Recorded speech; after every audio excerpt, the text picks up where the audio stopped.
مساء الخير يا حبايبي. كل سنة وانتم طيبين بمناسبة عيد الميلاد المجيد، وسنة سعيدة علينا كلنا احنا واخواننا المسلمين. النهاردة هنعمل كحك بالطريقة بقى القديمة بتاعت اهالينا، بتاعت اجدادنا بقى وامهاتنا. ده كيلو دقيق، نص كيلو سمنة، السمنة اللي انتوا تحبوها نباتي او بلدي، معلقة بيكنج باودر، مفيش اكتر من كده، ذرة ملح صغيرة هنحطها على الدقيق. هنعمل ايه؟ هناخد السمنة لازم نسخنها، مش تدفئة زي دمع العين، لا اسخن شوية علشان هنبسي بيها الدقيق. خليكم معايا بقى. احنا سيحنا السمنة، هنحطها اهي على الدقيق،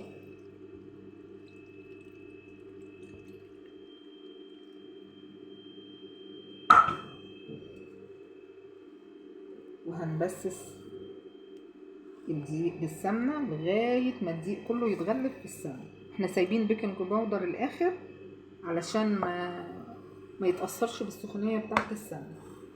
نحطه الاخر خالص في شوية مية صغيرين خالص. طبعا السمنة سخنة مش هنقدر نحط ايدينا. مهم جدا تسييح السمنة يا جماعة، هي ده هو ده الكحك، هو ده اصول الكحك. ما ينفعش تعمل طرية ولا مقدوحة قوي برضو، يعني عايزين درجة الحرارة متوسطة، سخنة اكتر من دموع العين زي ما بيقولوا يعني.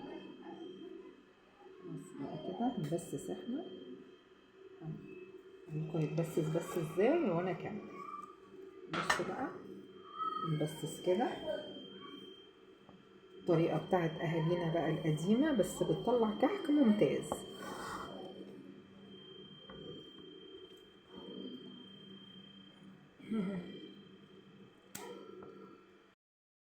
بصوا حبايبي،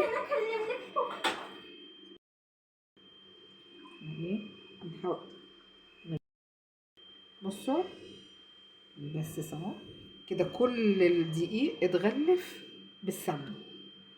طبعا احنا لسه ما كملناش عجين. هنحط معلقة البيكنج باودر اهي، معلقة صغيرة بس يعني مليانة شوية.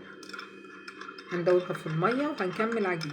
احنا ما بنزودش على كيلو الدقيق اكتر من نص كوباية مية عشان احنا عايزينه ناعم مش خشن.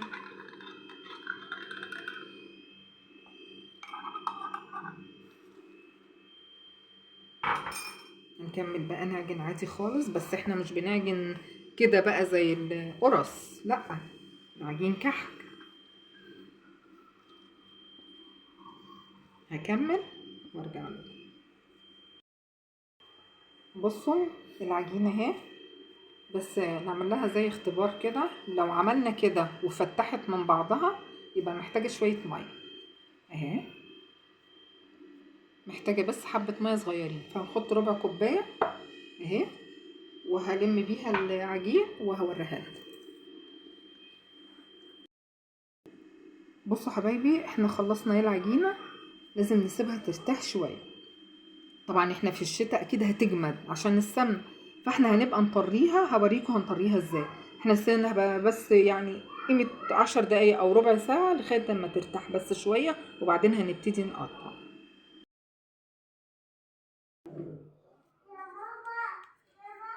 بصوا العجينة بتبقى ناشفة، مش معنى كده بقى ان هي باظت خلاص، لا لا لا. بصوا هنطريها علشان السمنة، بس احنا في الشتاء، لو في الصيف بتبقى حاجة تانية. هنطريها ونبططها كده. بصوا معايا بقى، هننقش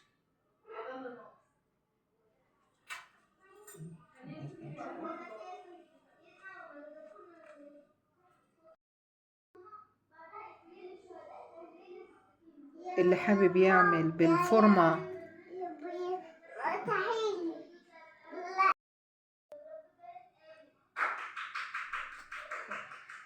اللي حابب يعمل بالفورمة بتاعت الكحك يعني. انا غاوية ان انا اعمل بالمنقاش، الحاجات بقى بتاعت زمان الجميلة دي. هوريكم واحدة تانية. بصوا بنطري العجينة لان العجينة بتنشف من الرطوبة. احنا في الشتاء، انما في الصيف لا، حاجة تانية. كل ما هتطريها اكتر، شوفوا اهي، كل ما هتطريها اهي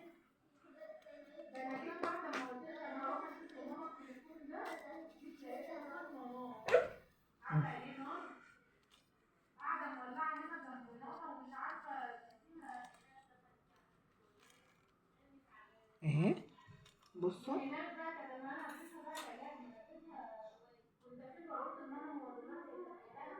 بصوا، نعمل رسمة تانية.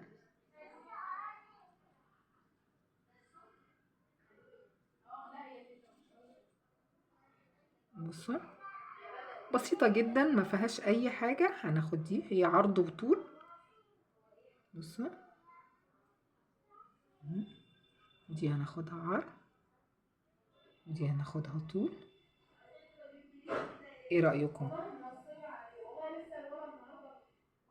هكمل الباقي واخلصه وارجع تاني. بصوا حبايبي، الكيلو عمل 4 صواني زي ما انتوا شايفين كده. بصوا بصوا العظمة، شوفوا العظمة دي، شايفين رسومات بقى. بصوا في رسمة تانية اهي. ايه رأيكم في الاشكال؟ شفتوا الاشكال؟ هسويه على درجة حرارة متوسطة مش عالية. احنا عايزينه يبقى مستوي على الهادي مش عالي، وهنشوف شكله.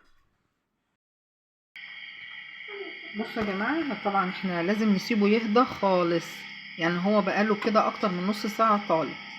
بصوا شوفوا السوا اهو. هو ما يبقاش، يعني انا ما بحبوش ابيض، يعني بحبه بين الاحمر وبين الابيض. بصوا بقى النعمية،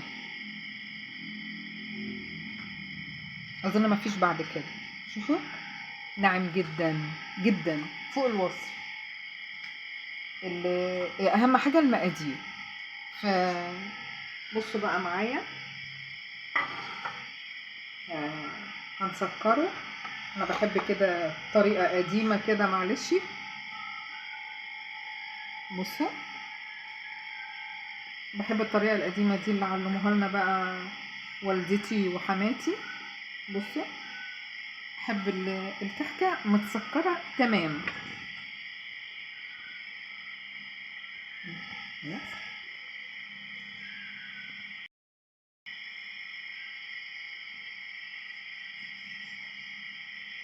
ايه رأيكم؟ هكمل الكمية واوريها لكم في الاخر. بصوا حبايبي، ايه رأيكم؟ انا طبعا ما سكرتش كله، سكرت الكمية دي بس عشان اوريها لكم. ويا ريت تتابعوني على قناتي، ويا رب اكون ضيفة خفيفة عليكم، ويا رب يعجبكم حاجات اللي انا بعملها. وميرسي على دعمكم ليا، وشكرا وباي باي.